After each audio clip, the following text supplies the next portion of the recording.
Sini saya akan mempresentasikan MIT mesin listrik dengan dosen Pak Taufik Muchtar yang beri atau pembahasan, yaitu yang pertama adalah pembagian mesin listrik.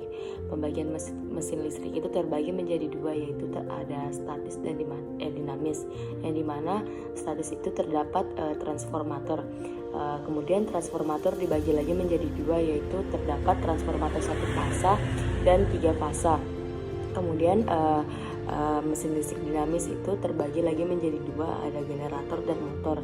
Sedangkan generator itu terdapat menjadi dua, ada generator DC dan AC. Generator DC itu yaitu ada penguat terpisah, penguat sendiri seri, penguat sendiri shunt, ada penguat sendiri kompon. Sedangkan generator AC itu terdapat sinkron dan asinkron.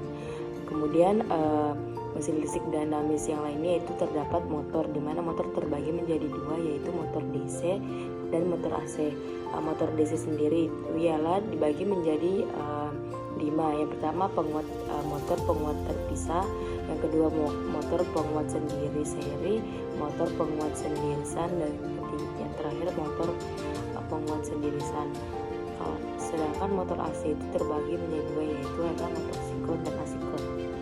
Kemudian materi pembahasan yang kedua yaitu ialah definisi dari generator listrik.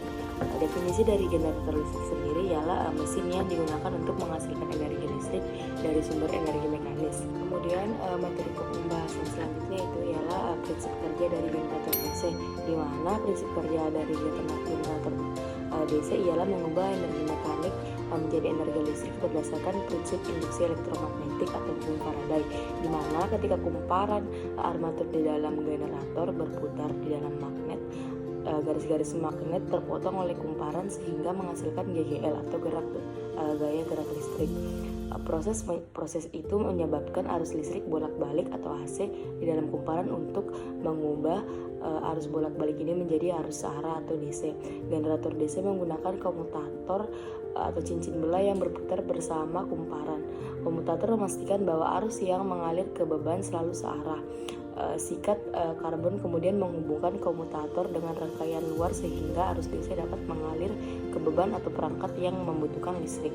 Yaitu pengertian elektromagnetik dan eksitasi, di mana elektromagnetik ialah ilmu yang mempelajari hubungan antara listrik dan medan magnet, sedangkan eksitasi adalah proses pemberian arus listrik ke kumparan medan untuk menghasilkan medan magnet pada mesin listrik seperti motor dan generator.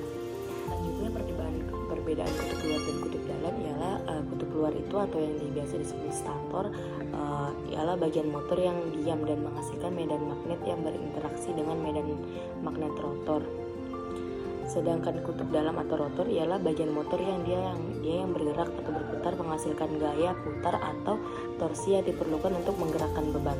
Utara dan kutub selatan pada magnet yaitu ketika kaidah tangan kanan digunakan untuk menentukan utara dan selatan magnet buatan dengan cara elektromagnetik.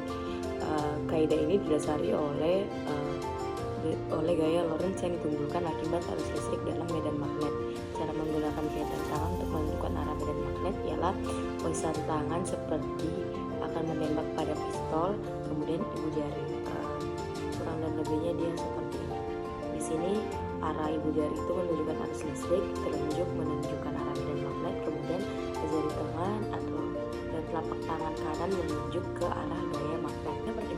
Perbedaan kutub luar dan kutub dalam ialah kutub luar itu atau yang biasa disebut stator ialah bagian motor yang diam dan menghasilkan medan magnet yang berinteraksi dengan medan magnet rotor.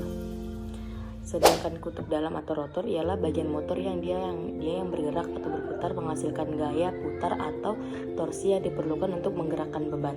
Hubungan besaran pada magnet yaitu medan magnet atau B dan kuat medan magnet atau H berhubungan melalui permeabilitas magnetik mu bahan seperti yang dijelaskan dalam persamaan B sama dengan mu H. Flux magnetik atau disebut biasa P dan medan magnet atau B berhubungan melalui luas permukaan atau A, dan sudut antara medan magnet dan normal magnet cos seperti yang dijelaskan dalam persamaan mu sama dengan BA cos. Kemudian momen dipol magnetik atau M dan medan magnet atau B menentukan torsi yang dialami oleh medan magnet dalam medan eksternal. Sekian presentasi dari saya, kurang dan lebihnya mohon dimaafkan. Wabillahi taufiq walhidayah.